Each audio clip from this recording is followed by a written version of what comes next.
যে কোনো পরিস্থিতিতে আগামী বছর জুনের মধ্যে নির্বাচন হবে বলে জানিয়েছেন অন্তর্বর্তী সরকারের প্রধান উপদেষ্টা ডক্টর মোহাম্মদ ইউনূস।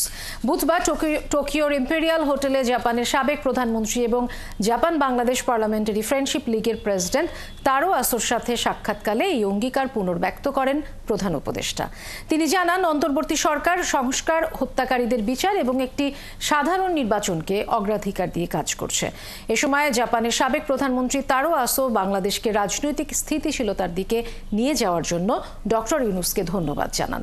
একটি সুষ্ঠু গণতান্ত্রিক উত্তরণের জন্য সাধারণ নির্বাচনের প্রয়োজনীয়তার উপর গুরুত্বারোপ করেন।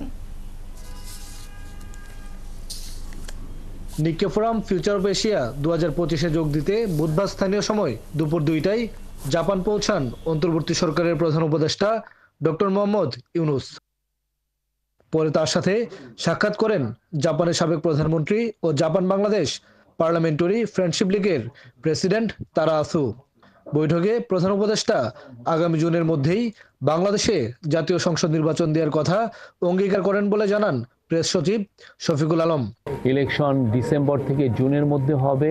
উনি বলেছেন যে তার গভর্নমেন্ট অলরেডি বিভিন্ন এরিয়াতে সিরিজ আকারে ইনভেস্টমেন্ট করেছেন।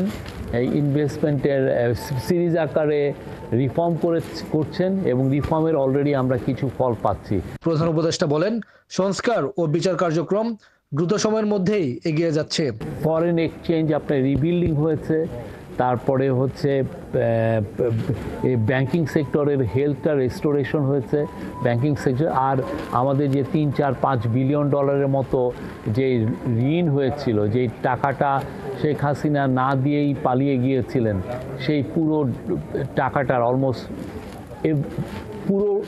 পুরোটুকু, কিছুটা বাকি আছে, পুরোটাই দেওয়া হয়ে গেছে। জাপানের সাবেক প্রধানমন্ত্রী ও আইন প্রণেতাদের কাছে রোহিঙ্গা প্রত্যাবর্ষণে সহায়তা চান প্রধান উপদেষ্টা। যে রোহিঙ্গা ক্রাইসিসটা কিভাবে দ্রুত সমাধান করা যায় এবং সেই জন্য প্রফেসর ইউনূস তার কাছ থেকে সহায়তা চেয়েছেন। উনি জানিয়েছেন যে উনি তার ফুল সহায়তা দিবেন। এ সময় বাংলাদেশে জাপানের বিনিয়োগ বাড়ানোর কথা বলেন প্রধান উপদেষ্টা। মোহন ইসলাম, 71, টোকিও, জাপান।